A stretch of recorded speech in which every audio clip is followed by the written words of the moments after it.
Good morning, everybody. My name's Bronwyn Edwards. I'm the CEO of Rose in the Ocean, and online with me is Lindy Zillman, one of our co-design facilitators. Thank you so much for joining us this morning for this feedback loop and webinar around the post-suicide support service co-design process. It's a big slide pack today because we have combined all of the information that we've gathered through the online co-design process earlier this year, and also the 5 local co-design workshops that we have conducted over the last couple of weeks. So firstly, I'd like to acknowledge the traditional owners of the lands on which we are all meeting today and pay my respects to their elders, past, present and emerging. And I'd also like to acknowledge all people with a lived experience of suicide, and for this particular project, for those of you with a lived experience of suicide loss. I'd also like to acknowledge all those other stakeholders that have been part of this process, those of you who work in post-suicide support services and other stakeholders who are all impacted by suicide in the work that you do. Thank you so much for all you've contributed, and thank you for joining us today. You'll see that we will go fairly quickly through a lot of the first half of the slide deck. It's because there is such rich information in there that we would have you online for a couple of hours if we were to read everything. But you will be provided with the full slides, the opportunity to really digest those, reflect on those, make sure that what your experience is reflected there. We also have a survey for you to complete, such that there's anything else that you'd like to add to this process, you'll have the opportunity to do that. And we're going to leave that open for a couple of weeks so that you've actually got the time that you need to do this well. All right, so bear with me while I share my screen and we'll get underway. Okay, so the statewide co-design process was run earlier this year, and then a couple of weeks ago, between the 17th and the 21st of May, we worked in 5 different towns around New South Wales. So we visited Richmond, Campbelltown, Batemans Bay, Wollongong and Sydney, and were able to connect with local community members to hear from them and to take them through the co-design process, or part of it, to get that real local flavour for what people are looking for and needing from this New South Wales post-suicide support service. So the content in this slide deck is presented in a summarised format. So all of the wonderful data that's been collected over the 5 days has been then combined with the insights that were gathered through the statewide online co-design process. It's been thematically analysed by Beacon Strategies in conjunction with Roses in the Ocean. And now what you're seeing in these slides is a summary of that. There are localised notes that will be distributed to all of the site leads for the implementation purposes. So everything that was discussed at all of these sessions has been captured. So there was actually a broad similarity between what people are asking for from this service, but it is important that you're aware that there are those individual notes that will be provided for each of the different site leads. There will be some additional individual conversations going on as well, just to ensure that we capture other diverse voices in the communities that may not have been able to attend on the days when we were there. And you will have the opportunity to share more information, anything else you've thought of, or if you weren't able to be part of those sessions, we'd love you to contribute your insights as well through the survey that you will have a link to fairly soon. All right, so let's get on and have a look. This is the section where we explore the emotions and feelings and needs from a lived experience perspective. We'll do these slides first and then we'll come to the other stakeholders. Now, we're just going to remind those of you who were part of the co-design process and introduce this personal journey map for those of you who weren't. We looked at specific touch points in a person's journey through that suicide bereavement, that loss of someone who's died by suicide.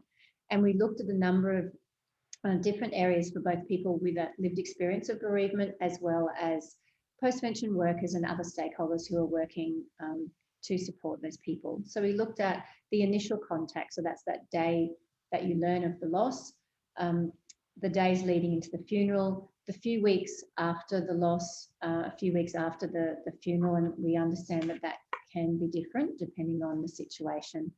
Then we looked at that time, that 4 to 6 months after the loss, the 12-month anniversary, and in that space we also considered other significant dates that can be really quite challenging.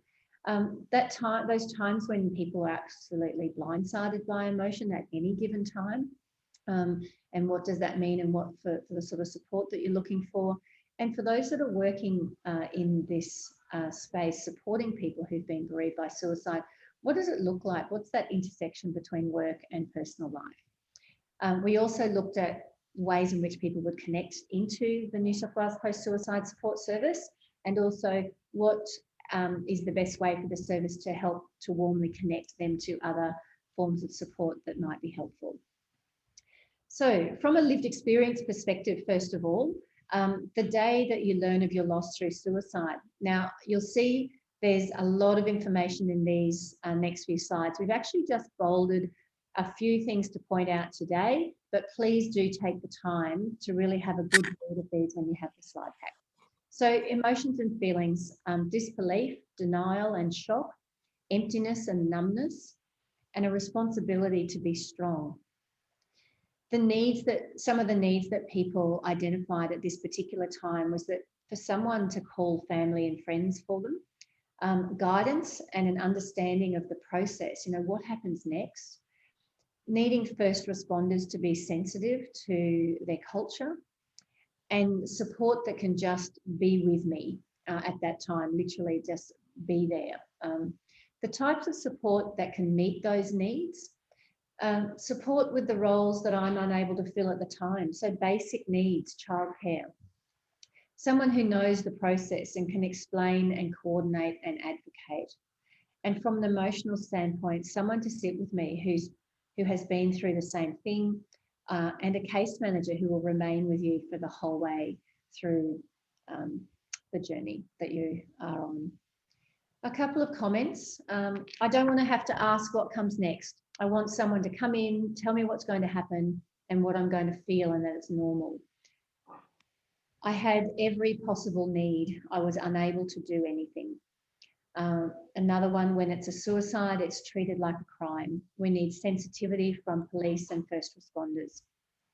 And I felt sadness beyond anything I could ever imagine. So I'll just hand over to Lindy for the next touch point.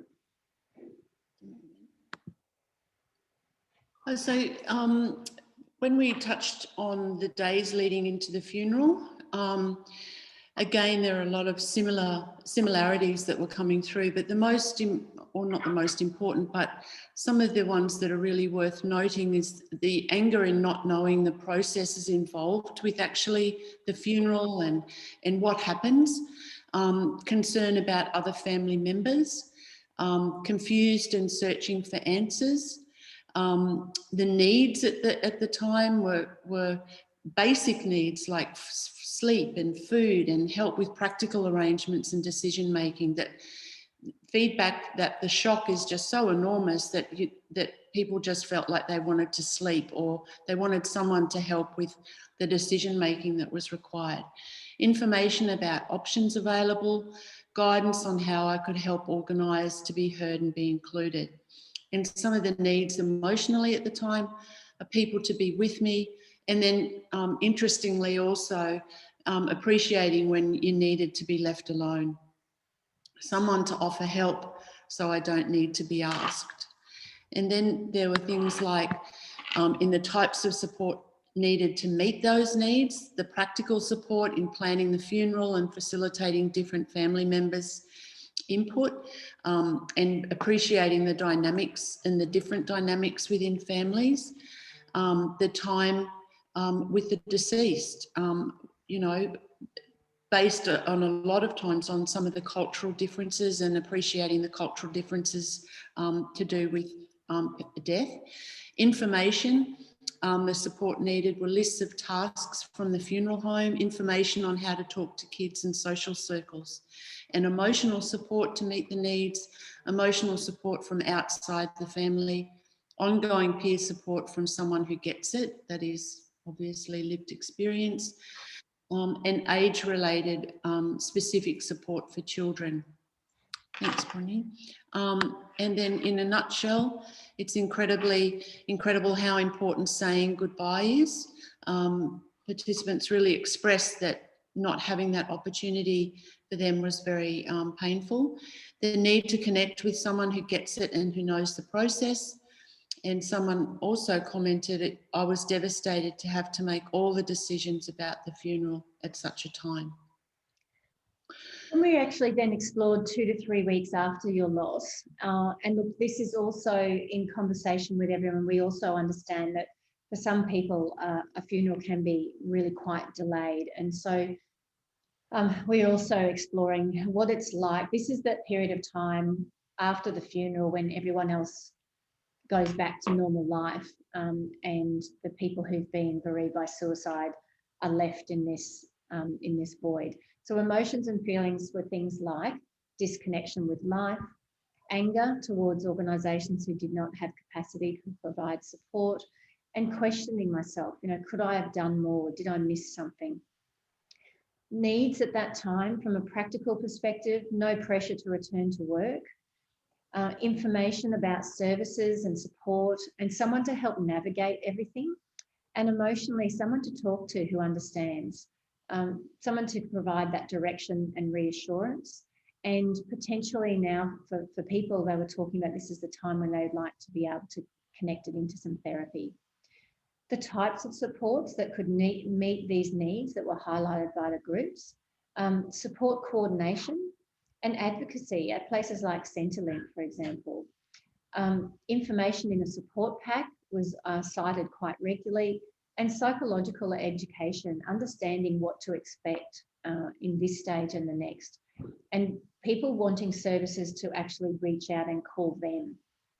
Emotionally, quick access to grief counsellors and regular contact without having to repeat their story, and psychologists who are specialising in complex trauma.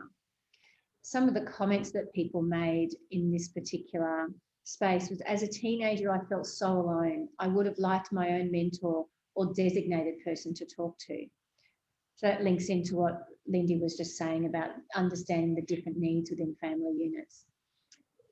You need a designated person to talk to throughout, so you don't need to explain and go through your whole story again and again. And a comment around, really needing to make sure that the service doesn't scare people and make statements about something being guaranteed to happen. I was told that a suicide in the family often leads to other suicides in the family. I was on suicide watch constantly for other family members. You need to get that message right. Lindy?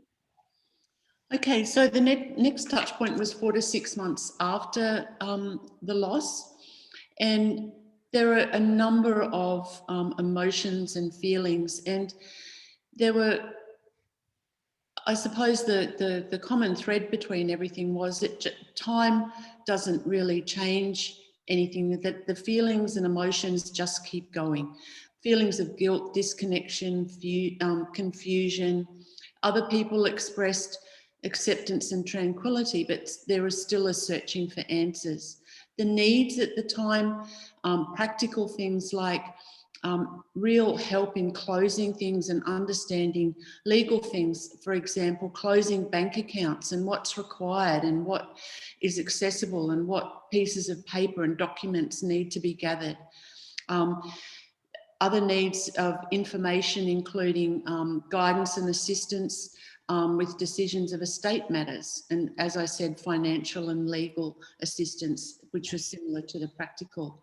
Emotional needs, people express the need at this time where they're starting to think about maybe some counselling support that perhaps they didn't want earlier in the piece, but are now 4 to 6 months after thinking about their own needs. Help with children, and again, people who will listen with no judgment.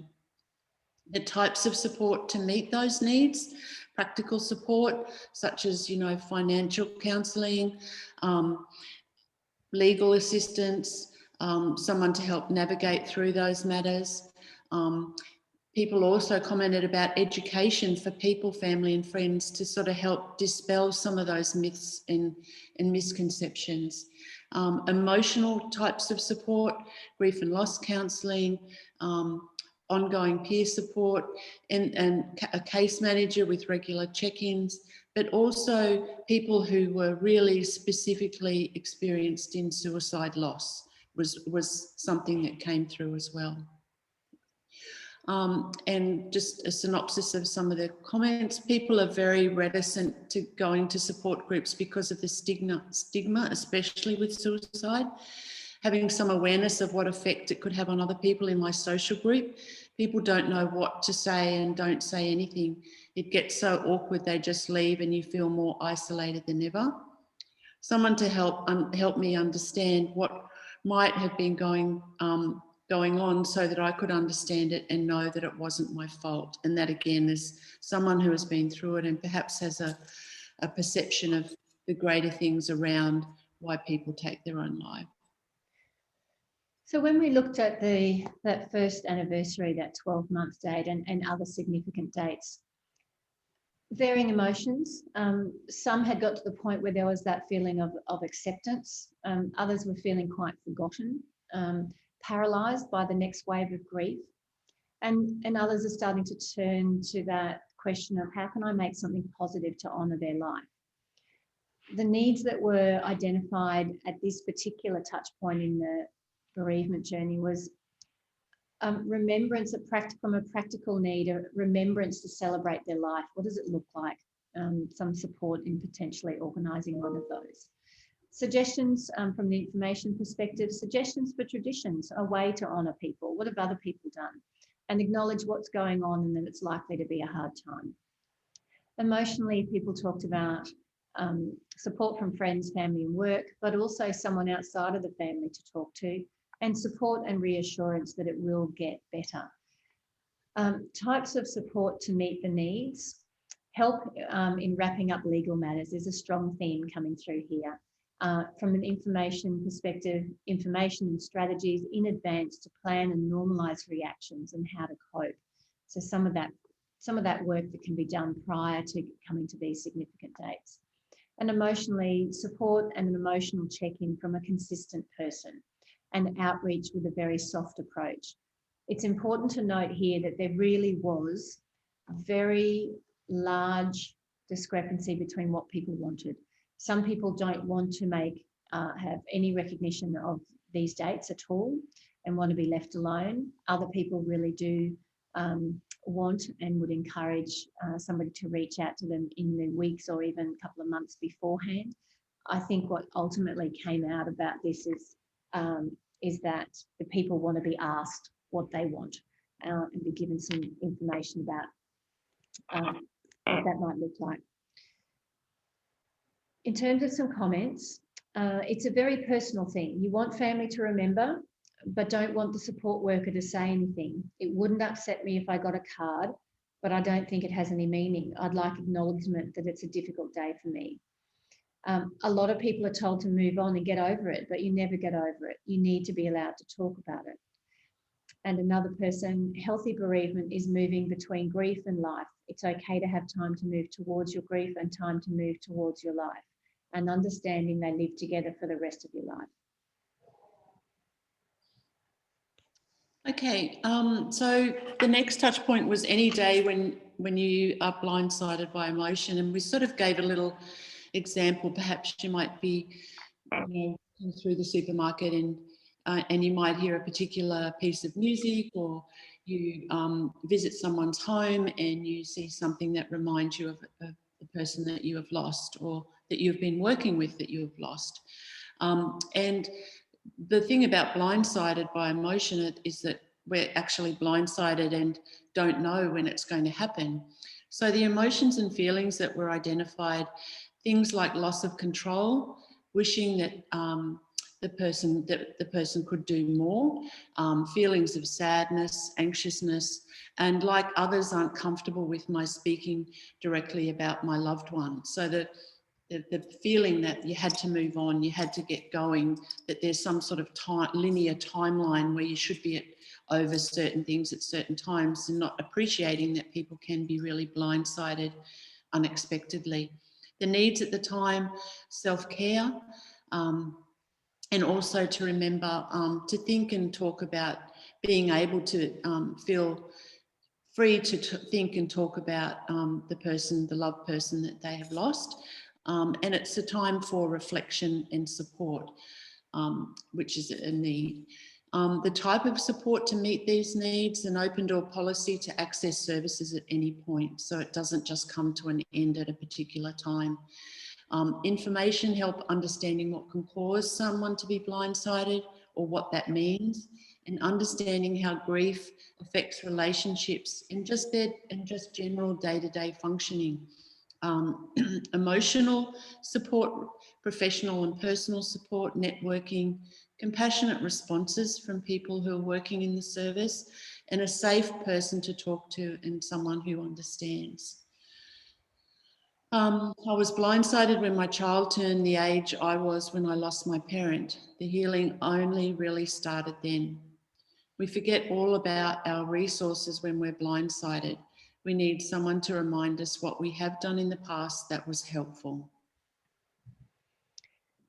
Another area that we wanted to look at was that situation where there are compounding issues or situations that happen, such as, for example, when there has been a suicide in the family, may have been a parent or an uncle or aunt of some relative, and then children in the family in another generation find themselves considering suicide or in crisis. So it's those times where things just compound on what you have been through already. So emotions and feelings were around exhaustion, added loss, more trauma, and being really hyper alert, being very worried about family members. Needs at that time was connection with relevant supports, services, and information. And also, from that information space, advice, help supporting children, how to help them while taking care of myself. And from an emotional standpoint, extra support, both professional and informal, that actually understands how tricky this sort of compounding issue and situation is for people to deal with. The type of support to meet needs, from a practical perspective, opportunities to integrate my lived experience into work, to do something positive with my lived experience. That's in recognition that there's this depth of lived experience, and people maybe, when things are compounding and other things are happening in their life, it can be a driving force for them to actually do something positive with that experience. Being supportive and having supportive and informed colleagues, getting some advice on returning to work and conversations to have with managers, planning boundaries as well, and acceptance of emotion in the workplace. So there's a combination here in terms of just needing that additional understanding away from the initial suicide loss, but for that to be expanded to when these additional issues pop up in life and cause quite a lot of stress.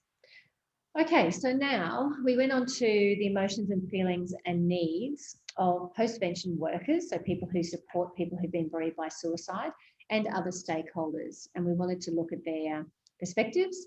So once again, we're just going to draw out some key points, and we'll leave you to really explore the detail when we provide you with the slides. So the day that a worker either attends a family or a community where there's been a suicide, or the day that they're advised of a death by suicide.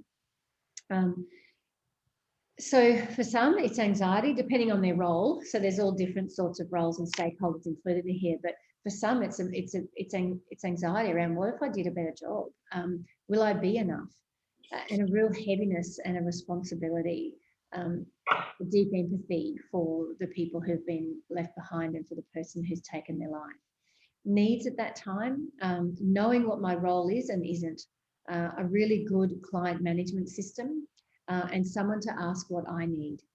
From an information perspective, who can I contact, who can support me, and to respectfully collect the necessary information in order to support someone. From their standpoint, and this was really important, we asked people who came to the co-design with their professional hat on. We wanted to know what their needs were so that a post-suicide support service can also be supporting people that are impacted by suicide. So we were asking them, what are the needs at your time? And for them, it's about being able to share with their manager and colleagues, being able to debrief, to be fully present and to focus and to clear and create space for that person. The types of support that could meet that needs would be available services 24/7. For them to have good knowledge and information about local services. So a lot of these people's needs were about being able to support the people that it was their role to support. Best practice guidance on what's helpful to do and say. And from emotional support for them, a support from supervisor and team, emotional support if there's a pre-existing relationship with the family who's now just experienced this loss. And knowing that managers understand that workers need their support as well. Some comments: need respect from others and an understanding about what your role is and how you fit in with other services. You can't plan for this. You never know when it's going to happen. You need support from your organisation. That's the way it is. You need to drop everything and go and help. And you need to not be afraid to talk about it, not be afraid to be blamed. I need reassurance that it's not my fault as a mental health worker who worked with them. So in the immediate weeks following the suicide for service workers, some of the emotions and feelings were concern for well-being. Have I done enough to support the family during those particular weeks? Some people experienced and expressed, the privilege of being able to provide support to the families and the community. Interestingly, also hypervigilance around family members and personally feeling emotionally drained. The needs at this time for them were things like just time to do what they needed to do, service systems learning to respond in meaningful and tangible ways. Needs at this time emotionally were debriefing with no judgment, and that aspect of not feeling that they were blamed or judged, particularly if they had been working with that particular family previously or at some point in time. Managing ongoing check-ins with the family. Just having some sort of structure as well as having flexibility. Types of support to meet those needs: being able to attend the funeral, obviously if it was appropriate, partnerships and relationships with other services. Support to meet the needs included information about the person's needs, the training for difficult situations, crisis training, self-harm, alcohol and other drug abuse information, just clear role expectations and policy, and support from the coroner's office was also mentioned. And then emotional support to meet the needs was support from supervisors and colleagues, and this was consistently coming through, as well as debriefing. So things like going to Centrelink are a barrier for people. Workers need flexibility to be able to provide that type of practical support, like travelling with them. It takes time and needs to be factored into resourcing. I need someone to check in with me, a manager or someone just to say, are you going okay? Do you need help? Because it's very hard to approach management and say you're not okay. That judgment or fear of judgment. Need of a clear understanding of what my role is and what the expectations are. Should we go to the funeral? Are we allowed to? Is it appropriate, for example? 12 months after the suicide loss, people who were working in the space supporting people or other stakeholders described emotions and feelings of deep reflection of all the feelings that they've been through, still reflecting on what else could I have done. but also a professional satisfaction for the role that they've played in supporting the family throughout that year, and quite aware once again of other clients. Needs at that time was to a review of what the response has been, looking for that continual improvement. From an information perspective, learning, growth, services and system development. So just constantly looking to improve the way things are done and to learn and grow from each experience. An emotional standpoint, having access to supervision, and also being able to ensure the family has the support at this particular time that they want. The types of support that may meet those needs are having an anniversaries reminder system so that people can actually reach out and check in with the people who've been left behind about how they would like to approach this particular date and what support they may or may not want. Processes and frameworks on how to touch base with the family, training in vicarious trauma, and from an emotional standpoint, just really proactive support being offered to them as well, understanding that they too are impacted at this time. Some comments, workers need understanding that it's an emotional time for them too. It has an impact. And sometimes you don't even realise you're not okay until someone asks. Managers need to know when it's coming up, acknowledge that it's coming up so we don't feel alone in our grief. Need to proactively discuss it and need support to take the day off or do whatever I need to do. So again, we asked service providers on any given day with this blindsided by emotion, remembering that we're all human and service workers also can be blindsided. So emotions and feelings, just a real sense of feeling overwhelmed, of the worrying about the family, and interestingly, you know, they themselves commenting that they were surprised. I thought I was over this. So it can happen to anybody. And just you know, a recognition that it doesn't just end, that they can feel and those feelings of being blindsided. And the needs at that time for service workers is a time for reflection and self-care. And even perhaps a break from work to recover. Emotional needs, to be reassured that I could not have done any more than what I did, and validation that it's okay to have these feelings. And again, at the crux of this is, you know, the support from colleagues, acceptance. Types of support. Practical, no questions asked policy to have time off work.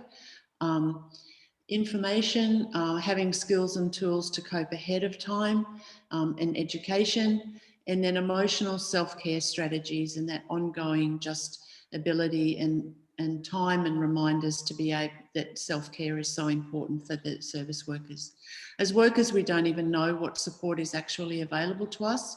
We need information about what is available and someone to say, these are the things others have found helpful. Do you think any of these would be helpful to you? Need recognition that you can still be impacted in unexpected ways, recognition that is to be expected and these things are continual. Need someone to talk to at work, having a safe person to go to when it happens without feeling judged. When we then explored what that intersection of work and personal life is for people who are in these support roles and other stakeholders, some of the emotions and feelings that they discussed were things around trying to have boundaries, also feelings of being grateful, I guess, if your family hasn't been impacted, fear of judgment and stigma, and worrying about how it does actually affect their personal life. The needs outside of this at this time, from a practical perspective, people spoke about really needing to work on having a life outside work. So taking a good approach towards exercise and good food and what have you. Information, just understanding in the workplace that this intersection can happen at times and there's additional support required, and really working on self-care rituals for leaving work at work. Reassurance that you're not alone, and just trying to ensure that there's also that support and supervision on a regular basis. The types of support that could meet those needs is the ability to take leave when people need to, supervision strategies to help people actually switch off and leave work at work as best as they can. having support to understand the importance of and develop personal and professional boundaries, and support for peers from outside the region. So the suggestion there that the ability to actually connect to a peer worker who wasn't from that particular small country town could be really helpful. Some comments. I need an understanding from work that it takes time and energy. We need understanding, empathy and non-judgment, not for them to say we shouldn't be doing this job if it affects us like this. And a need to humanise the workplace. Have conversations in team meetings about how we're going and check in when you know something has happened. All right, so then we really wanted to look at what types of support are available for people who have been bereaved by suicide. And we looked at a range of different supports, and we asked people to consider who should provide this type of support, how it should be provided, and are there any other considerations? So in terms of who should provide this immediate support, so at the time that there is a loss by suicide, a death by suicide, who should provide this first support? So police and other first responders to be equipped with information packs, access to a counsellor, friends and family can provide support, a liaison person to provide immediate support. They may be a social worker or a co-responder, a trained peer support worker who remains with you the whole way through, someone who has empathy and understanding, a professional who can partner with first responders to provide information, and someone independent to the situation who can be calm and provide what's needed. So how it should be provided, post-suicide support workers to accompany first responders, information delivered by the first responder. So if a post-suicide support worker can't be with the co-responder, then people were saying, please make sure that those first responders have information about the service to leave with the family. Consent for future follow-up. Sit down with the family to talk. And face-to-face, for some people, face-to-face is essential in that immediate stage, ideally in the home, but it depends on what the person wants. Practical and emotional support. And then others said phone support for family and friends. So once again, it leads us back to that point of ask the person what they want. Do they want phone support? Do they want someone to come around? Quick in-person responses and support provided to anyone who has been impacted. So to look beyond that very small nucleus around the person and look beyond it, who else in community is going to be impacted and needs the support. And it should be provided in a way that suits the person. So sometimes that might even mean going for a walk with them and being able to talk in that sort of forum as opposed to sitting face to face. Other considerations, in the immediate time, verbal information may not be retained. So hence important to be considering what type of printed information material is appropriate at various stages. Geographic areas and the difficulty of being face-to-face immediately. So if that's the situation in a particular region, what is going to be the best way forward to be able to provide that support to someone over the phone whilst someone else is travelling out to be with them. The support needs to be age appropriate, to be considering, is that support paid or volunteer, and what are the implications of either? Evolving support as you go, so that recognising that the support will look different at various stages. And if immediate support is declined, it needs to be reoffered, and that the timeliness is key.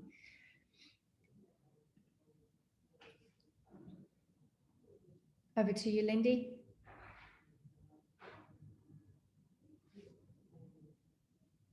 Okay, I'm not sure, I seem to have lost Lindy, so I'll just keep going. So in the counselling, counselling was another form of support that was raised as desirable. So who should provide the counselling? Appropriately trained or people who are appropriately trained or specialised in suicide bereavement, trauma-informed counsellors with experience in complex trauma and suicide bereavement. The same counsellor throughout the whole process would be ideal. Counsellors with a lived experience of suicide loss, grief counsellors, psychologists who can provide practical skills, a clinician who specialises in grief, loss and trauma, and someone who is calm, passionate and non-judgmental. So how it should be provided, offering different modalities in the home, face-to-face, phone, online, wherever that person's comfortable. Proactively following up people, providing clear communication up front about how long, the number of sessions, particularly if someone's gone and they've got access to a number of free sessions, making sure that all of that information is well known. Step down options. So what's next after counselling finishes? What's the next sort of support that's going to be available to people? Strong relationships between services and linked to by the peer support worker. Access to crisis support after hours. That counselling should be offered proactively. It should be age appropriate and in a setting where the person feels comfortable. So other considerations should be that person-centred and up to them when they need it. Availability for all ages, need to keep cost as a consideration and making sure that there is access to both free and paid services, that it's strength-based training, that there's an option to share information with consent so that the person doesn't need to tell their story again and again. Community education about what counselling is like, the timing to be determined by the person, and once again, to be offered multiple times at different points in people's journey, and that people should be able to change counsellors to find the right fit.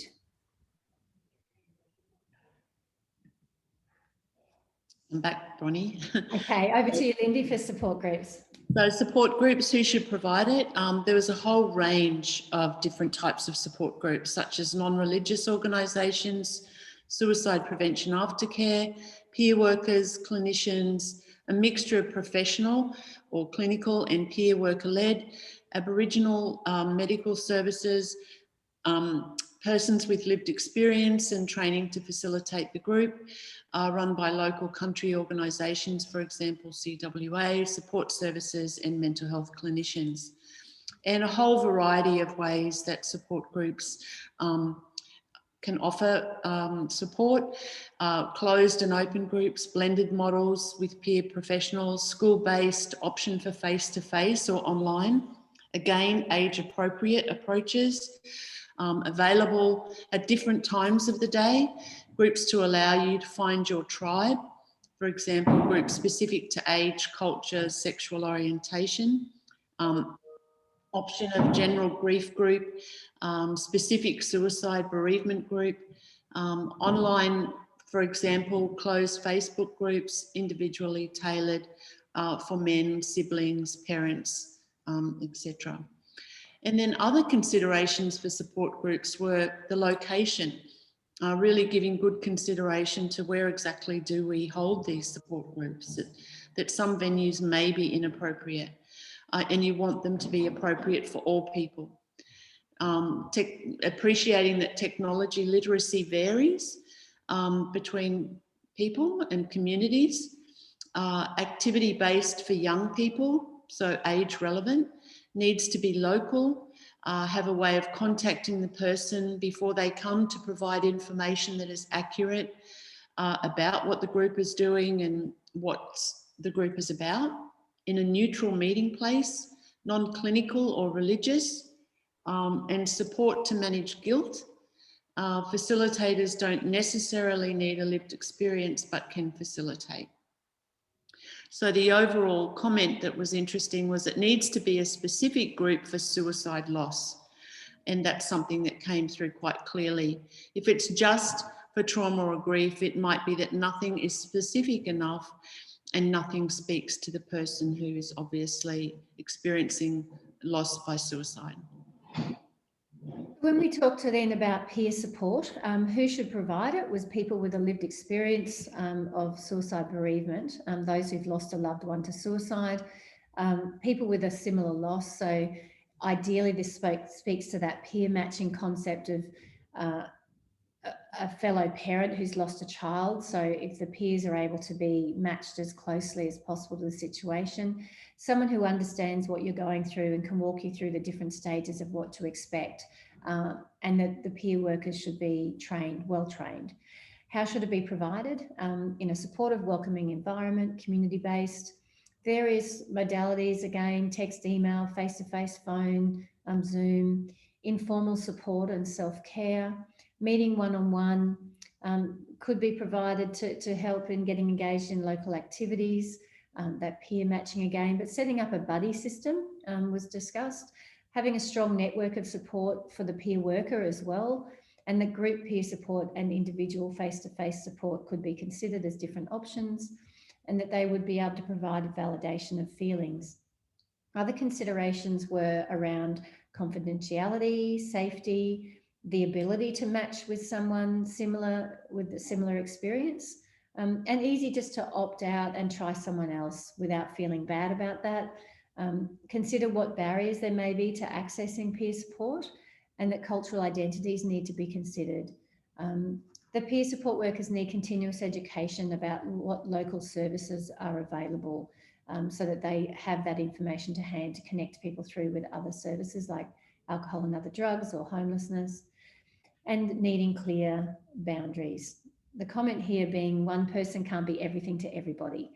It needs to be a team or a community that's providing this support to wrap around people.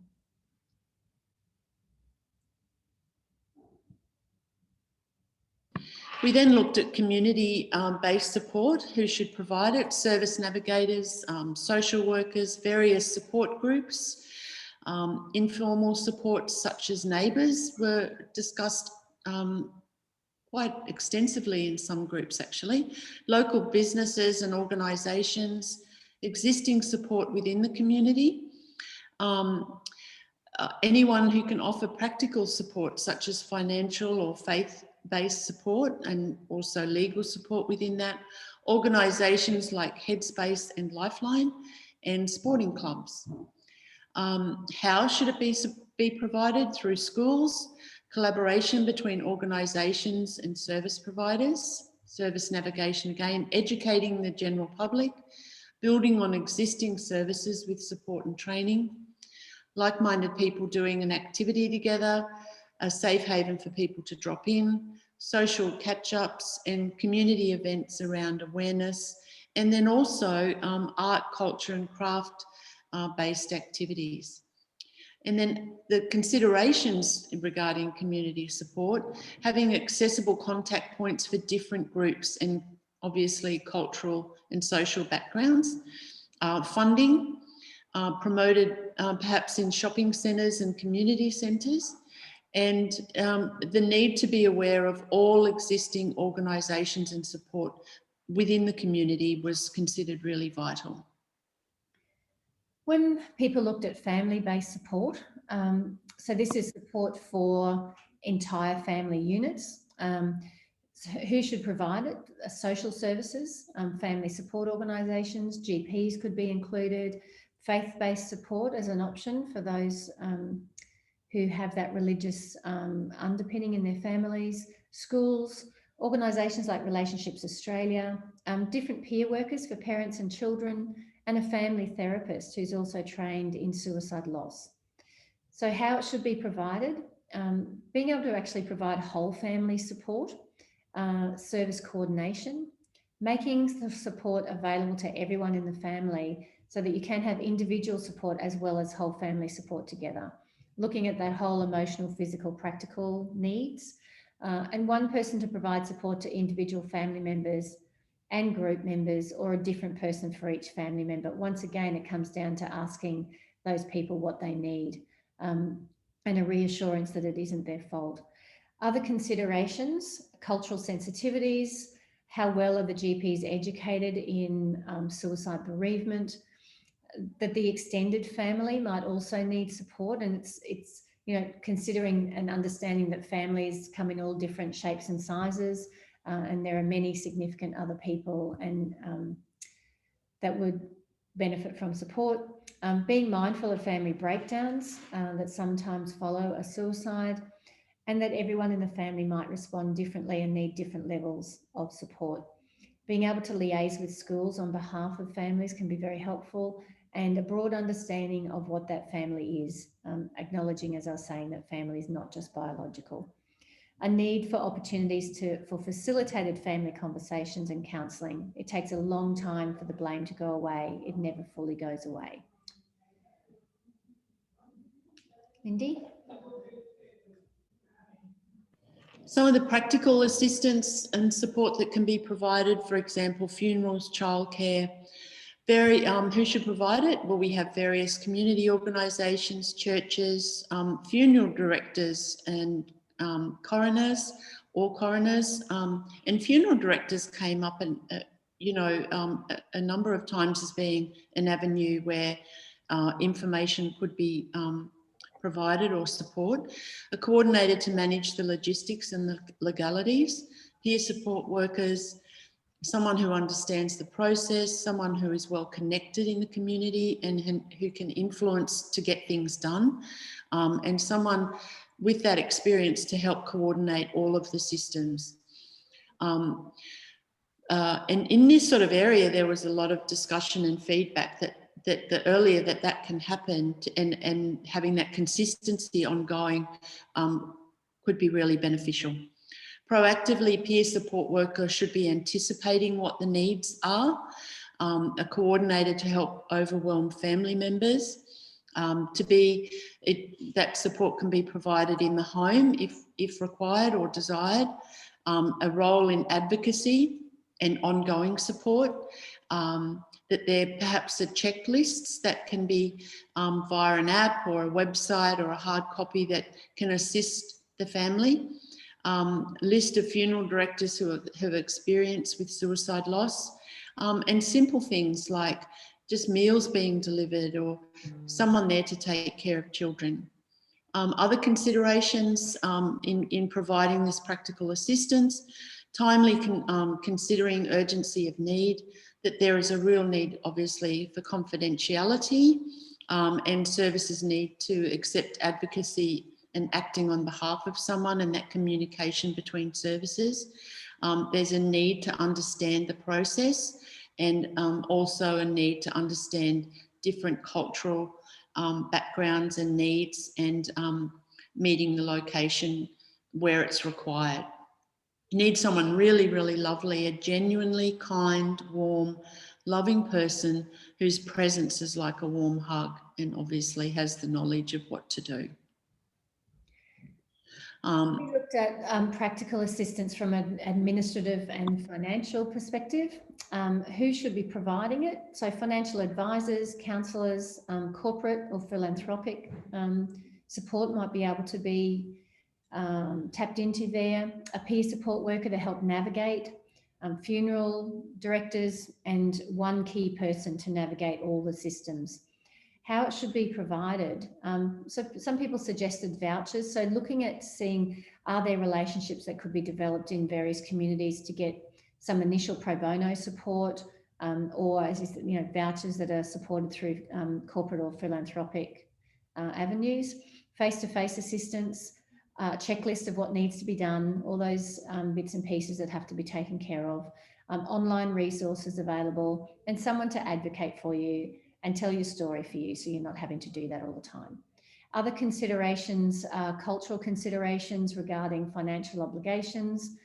Lack of wills can make the process very challenging, so having somebody to help with that. And different processes for different people. So a young person who's lost a parent will have different needs to a partner or spouse, for example. A little comment here about needing a really simple checklist that is straightforward enough for someone who's in this state of grief to be able to work their way through, hopefully with some support as well. So then we looked at support beyond the immediate loss of the family member. Who could provide that? So we're talking about things like the funeral service provider, the social worker was suggested, coroner's office, counselling services, schools, community, someone who is independent, continuity with the same peer worker, coordinator or case manager who oversees a range of support services. And how this support then is provided after that immediate loss in the weeks or months lying ahead. The most important thing is to ask the family or the person how they would like the support provided. Information on additional services and how to access it. Having a proactive outreach to families. Care coordination, service delivery, assessment and step down approach, being aware that Over time, perhaps the level of support may step down and not be the same level of support as early on, or it may change over time. Support groups, pins in map with all informal and informal support listed, what's available. One of the things that was really important was a warm handover to new peer worker if the original peer worker has to leave, and reading material provided.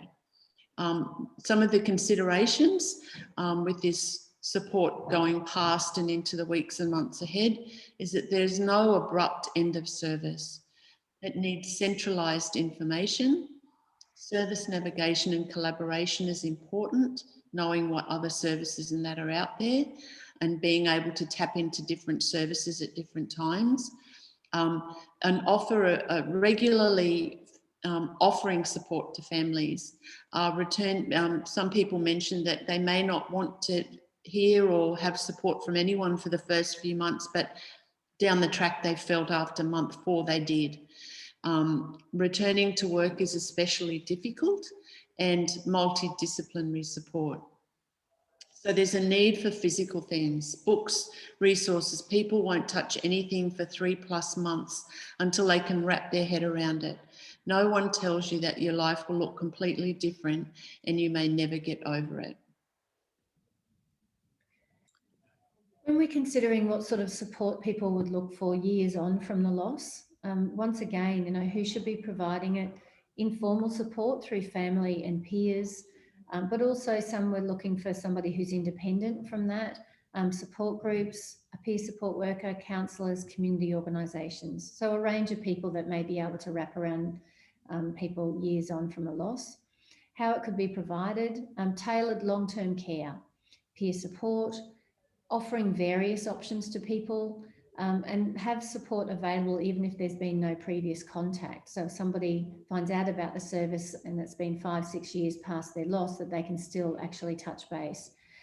Check-in calls from a peer worker, and a gentle email or a mail reminder that the service is still here.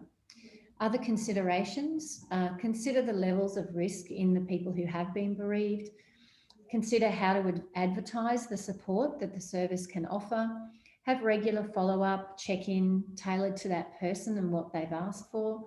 And I guess an acknowledgement that your case actually never closes, and no limit to accessing the service.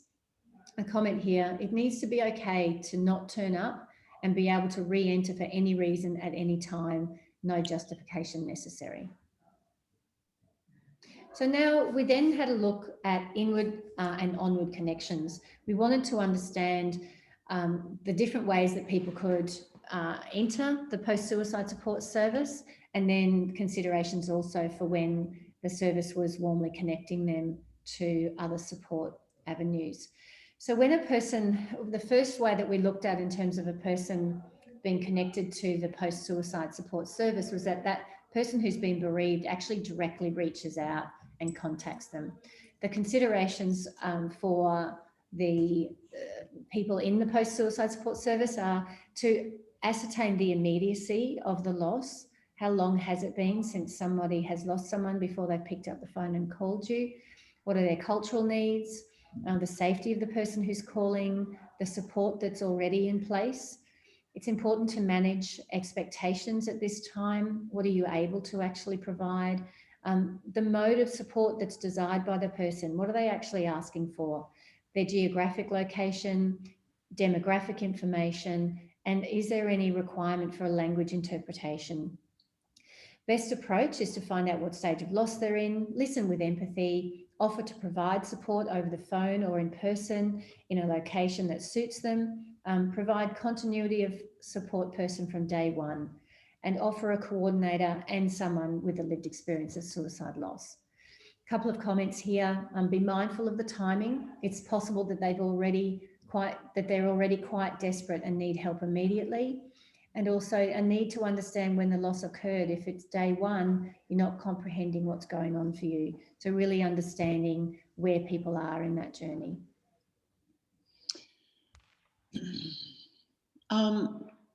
The second type of contact was what was a third party advises the service and requests contact on behalf of someone who is bereaved. So the considerations are whether the consent is there from the bereaved person for that third party to contact the service, and who exactly that third party is and what relationship they are to the person who is bereaved, or the relationship that they have. Are they a neighbour, family member, friend? Has the third party been impacted as well, is the consideration. So you need to consider how connection then with the bereaved person moves forward. Does the third party want to be kept up to date with contacting the bereaved person and the third party's relationship, as we've mentioned?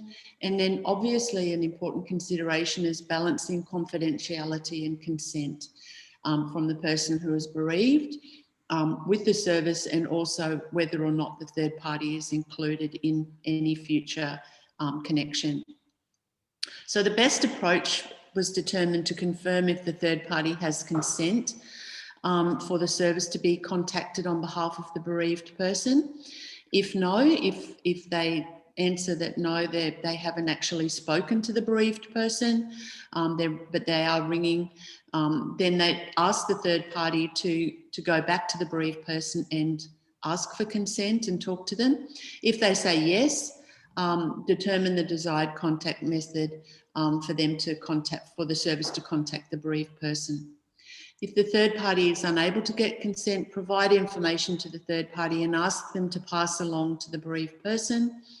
Ask the third party if they have also been impacted and offer them support, considering that this third party, may be directly impacted themselves.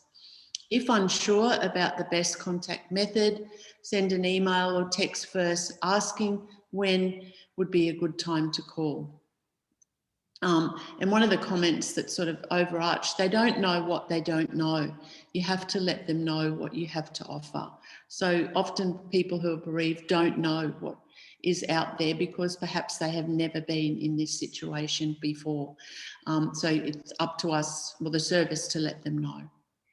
So the third way that the post-suicide support service may be advised is that a third party lets them know, but there hasn't been any request to actually make contact. So the considerations, is it credible information? Why is there no request? Does the bereaved person want to be contacted, and how do you go about getting consent of the bereaved person? Once again, who's the third party? Do they need support themselves? Has anyone else been impacted who may need support? And what is that relationship between the third party with the bereaved person? So the best approach that was determined was that you would ask if the third party can get consent from the bereaved person. If yes, then determine the desired contact method, offer the support to the third party. If the third party is unable to get consent, ask if they will pass along information, offer to do a warm approach together with the third party, and ensure all touch points have information about the service. So schools, media, first responders, hospital, coroner, funeral home. That's about really trying to cast a wide net to make sure that information is available where it just might be picked up. Comment here, be mindful of who is calling. If it's a family, don't push for information. But if it's a first responder, it's okay to ask them for information about the bereaved person and the family. The next area that we looked at was that the service learns of the suicide through media or word of mouth, which, if you think about it, can happen particularly in a small community or in a community where that happens. And the considerations are, how can we verify the death? The consideration regarding the privacy of the bereaved family or the person. How does the service contact them? What would be appropriate and how to do that appropriately? That the impacts can be widespread within the community, and do the impacted people have support? And the best approach is to perhaps contact police or coroners, obviously with existing relationships having been established, to verify that it is actually, there actually has been a suicide, and that the information that the media or that you've received through word of mouth is actually accurate. The service support pack provided to the coroner, first responders, mental health services, media, GPs and funeral homes, NGOs, schools, transport. Advise networks who might come into contact with the bereaved person's family about the service. Geo-targeted social media ads about the service. Liaise with first responders and have them contact the bereaved to offer the service, if obviously it is accurate information. Ensure all touch points have information about the service, for example, schools, media, first responders, hospital, coroner, funeral home. And the comment overarching, generally remind people, GPs, schools, community organisations, that we are here, the service is there. Saturate the environment so there are lots of opportunities for someone to pick up the service information. All right, so then we had a look at when the post-suicide support service is then connecting people that they've been supporting onto other relevant support services, what are the considerations? How to archive a client's narrative so that they're not having to tell their story time and time again, managing the expectations of a handover, and what happens when staff leave from their own service, making professional judgment and working with the client to determine when is an appropriate time to connect them onwards to another service, building good relationships with other services, having a good client data management system, being very aware of wait times at other services, and making sure people know that an onward connection is not the end of the connection with the post-suicide support service. The best approach is to really have that very gentle step-down approach based on the client's actual needs, making sure that it's a really warm handover to longer term support. It isn't just handing somebody a phone number, that it's done with consent and with follow-up with the client and or the service provider that they're transitioning across to, and making clear that the post-suicide support service is always open and they can return at any time. Friendly follow-ups to remind them that the service is there. And a comment, you need to be clear that onward connection may not be the end of the connection, but we'll help you find someone, which doesn't mean this relationship is over. Now, the next few slides, I'm just highlighting to you that they're here. We did service mapping in each of the local regions where we really looked at what are the existing services who can provide support when someone's bereaved. And this was very much about providing some initial information for the standby support coordinators and area coordinators to start really developing those great local relationships. So we won't go through these as a group because each individual local area is very specific, but we will ask you to please have a look at those when you review the slides and do the survey. So the last three areas we're just going to provide you an overview with were the last things we did at the end of the day in all of the local co-design sessions. We wanted to get a bit of a feel for what the logo looked like. What do you think it should look like and feel like for this new service? How the post-suicide support service could contribute to building the community capacity to support each other, and what some ideas of yours around awareness campaign ideas. How can we let this, the communities know that this service is in existence? So first of all, in terms of the logo, things like people wanting it to be simple and soft, like a warm hug, soothing but strong. Lots of words there you can see on the left-hand side under what it needs to convey, which are, you'll see a lot of these come up in the values slide in a moment. So things like empathy and understanding, support, connection, compassion, that there's someone walking alongside you. We asked any sort of symbols or images that could be considered by a graphic design organisation looking at this logo. So lots of ideas there, from waves to a seed growing in cupped hands, symbols that represent family, a bird's nest, hearts, circles, sunflower, a lyrebird. So all sorts of different lovely images there. Some comments around colours. Certainly a strong theme of not black, white or grey, but then there were lots of other colours there that were suggested as being appropriate for this type of service to be welcoming. And a couple of comment around that the tagline needs to be very clear about what the service does, and a couple of suggestions there request that it's not a rainbow or a heart. So anyway, we will pass all that information on to those far more creative than us to see what sort of logo would be appropriate. When we looked at how the service could contribute to community capacity building, to supporting other people, training, so being able to provide training to communities, education, so there's lots of suggestions there around education in schools or TAFE or unis around how to support someone who's bereaved, teaching children and whole of community about emotions, educating funeral directors, emphasising the importance of an organisation, making the referral rather than assuming somebody else has. So taking that real ownership and just helping to educate. Raising good awareness around really clearly articulating what the role of the post-suicide support service is. You could tap into a local radio and do lots of collaborative work and lots of networking in community. And community engagement may be that there's a role for the post-suicide support service to help set up support or peer networks if they don't already exist in a community. Go to the events and link in with interagencies to determine what the community needs are, and preventing burnout and providing respite for the community to remain sustainable. So a lot there that people seem to think that the new service could really contribute to their local communities, which is great. We then asked people about their ideas for an awareness campaign. It's so important that actual community members know that this service exists when it opens. So suggestions are around being able to advertise through social media, local radio, community groups, churches, libraries, interagency meetings, and doing presentations at big workplaces in the community as well.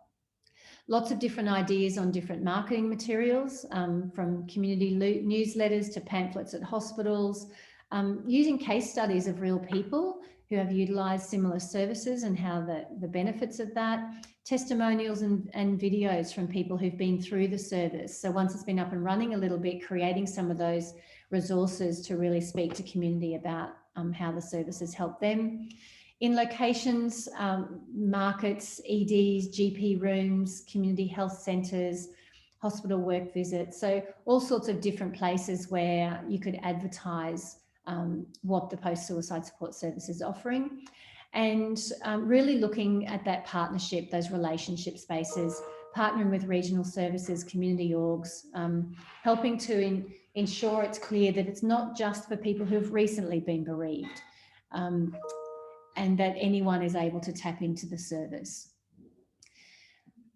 And so finally, we have managed to drill down the values. We had so many wonderful values that we've been provided with throughout the online co-design, as well as the 5 local co-design workshops.